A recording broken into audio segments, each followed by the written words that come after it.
Hello MAAC members, coming to you from the flying field for the St. John's RC Flyers. This is St. John's RC Flyers' 49th year as a MAAC club, and this is their fall fun fly. So we're out in a place called the Witless Bay Line.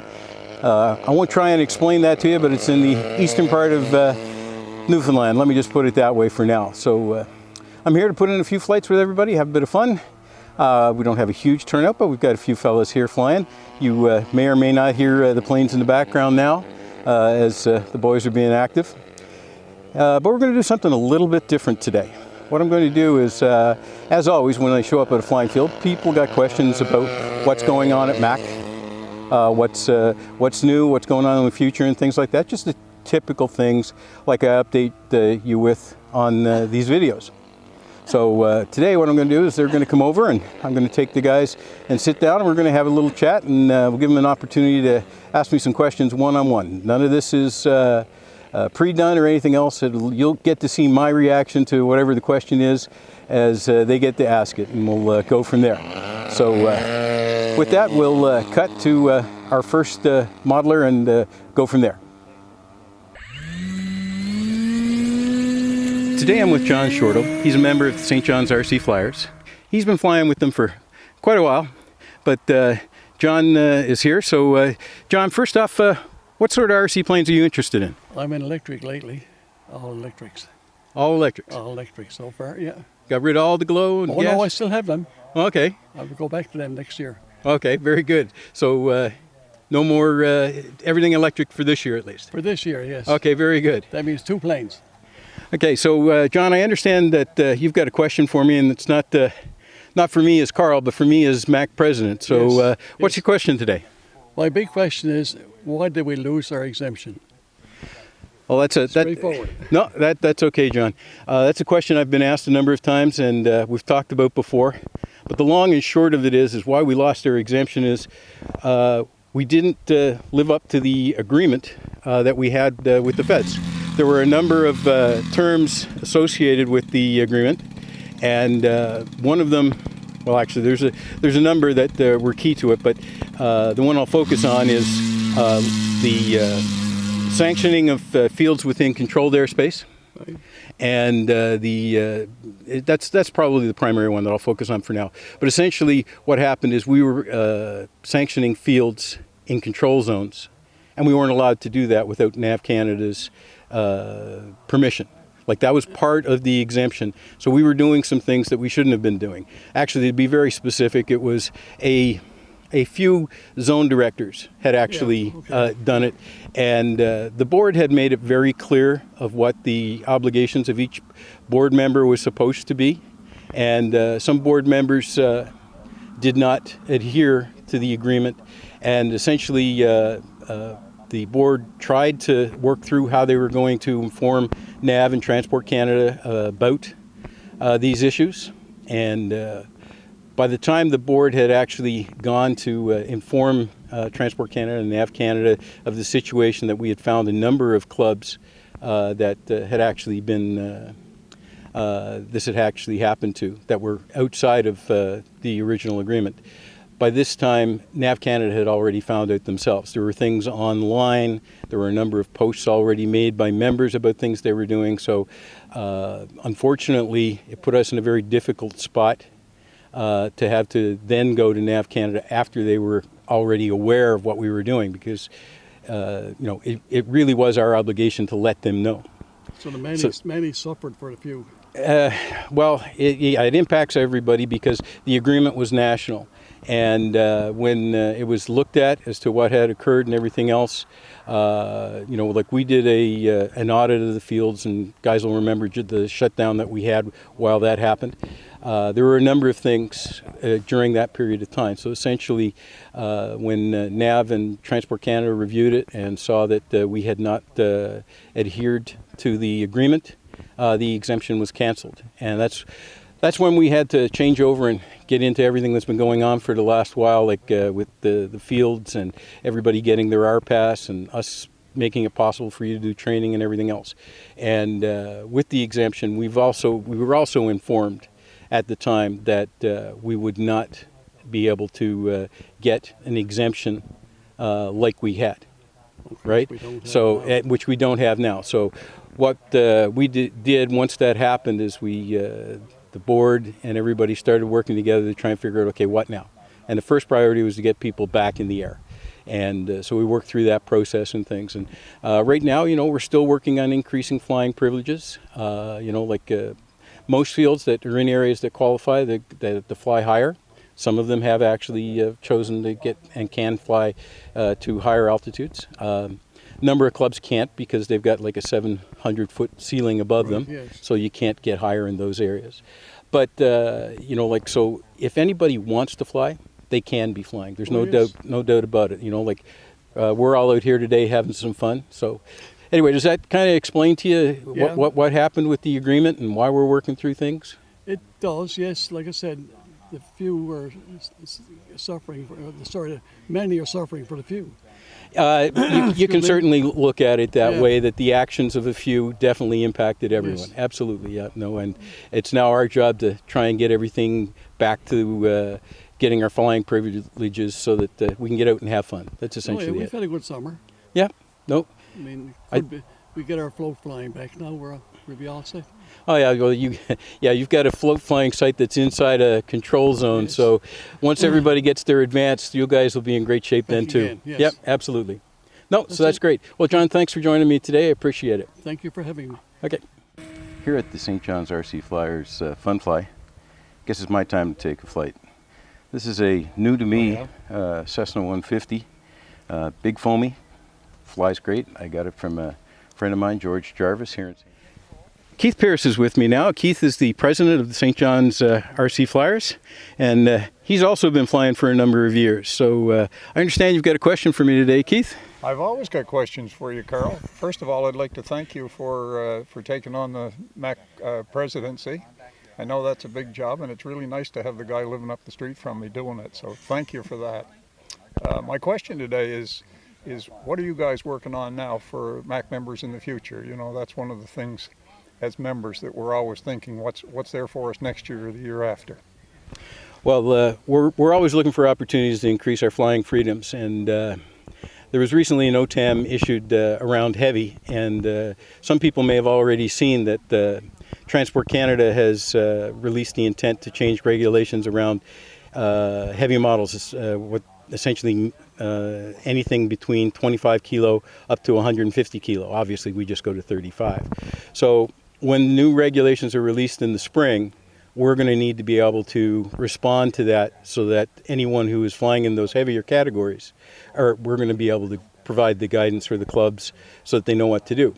In addition to that, we've got a board member looking into options to see if there is an opportunity to get rid of logbooks, because I know that's a sore point with many modelers, having to keep a logbook and keep track of your flights and all those sorts of things.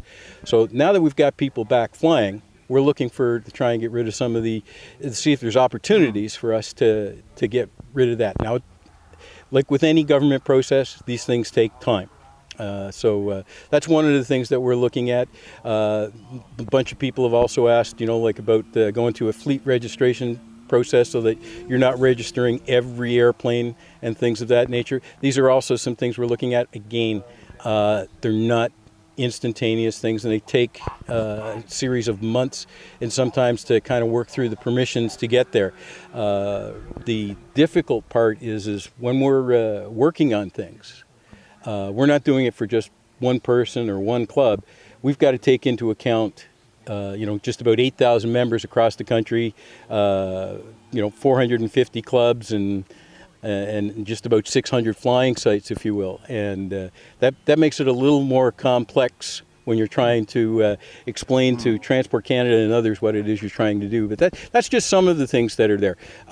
We're constantly working on our in-house processes, like as far as like when you call the office and you're looking to get something done, or how long it takes to get events approved and things of that nature. We're constantly looking at how to improve some of those processes as well. So it's all about trying to improve services but there are some other things where we've got to ask for permissions and things as well. Yeah, that's great, Carl.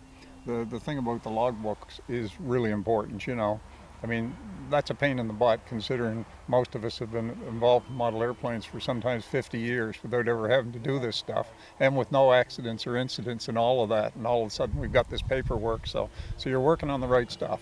I'm glad to hear that. Yeah. You know, but 50 years. You started flying when you were like in diapers, or?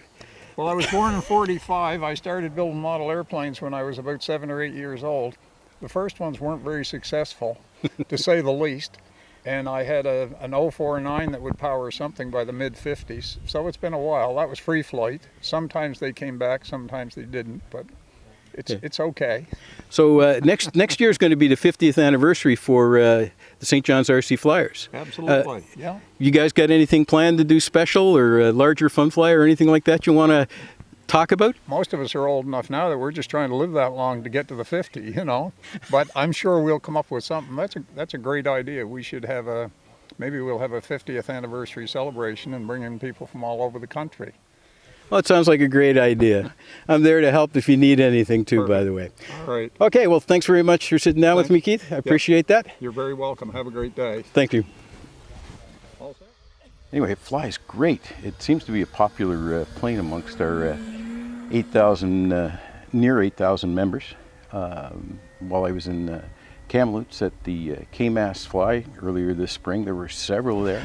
Hi, I've got Steve Benson with me now, and Steve's with the St. John's RC Flyers as well. So, Steve, how long have you been flying, and what sort of stuff are you interested in?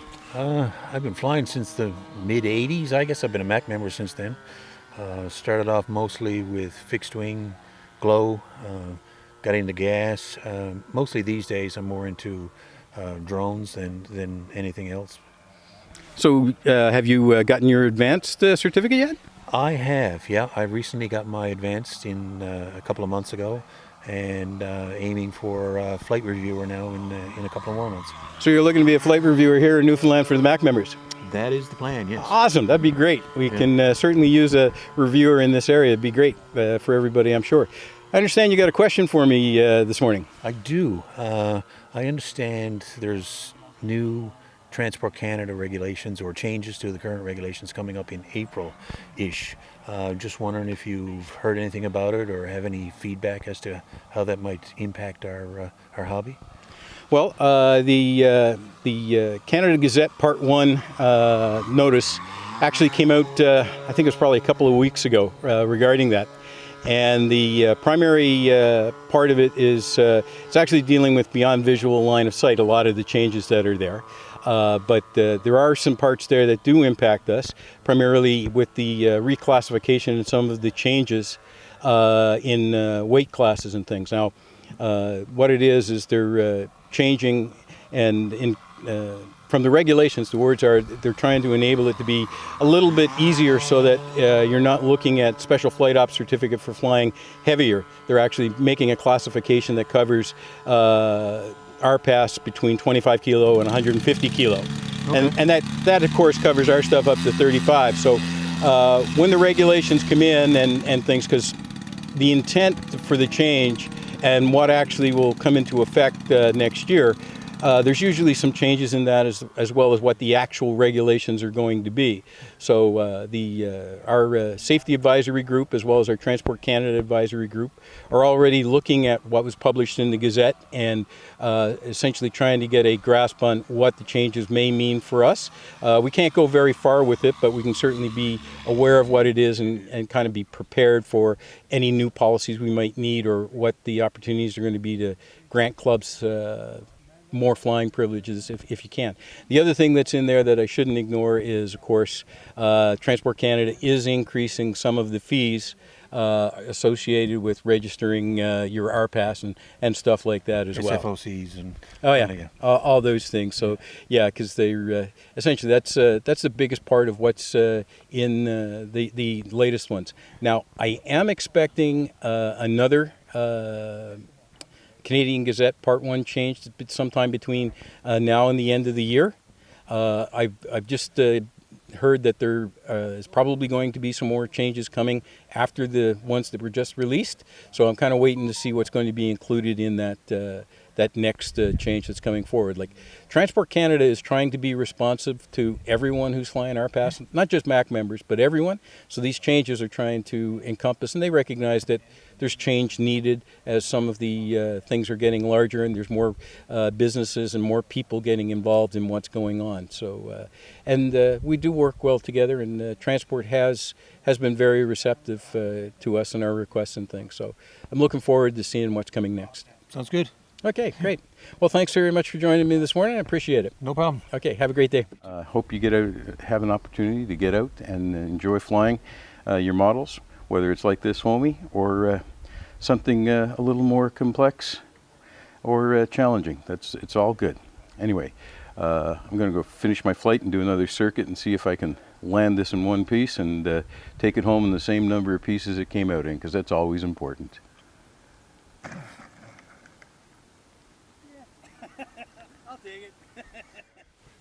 Well, it's been a great day here at the St. John's RC Flyers Fun Fly. We had a lot of good flights and things, and we're going to have some burgers and hot dogs and that now, and enjoy the rest of the day. So, as always, fly safe and have fun.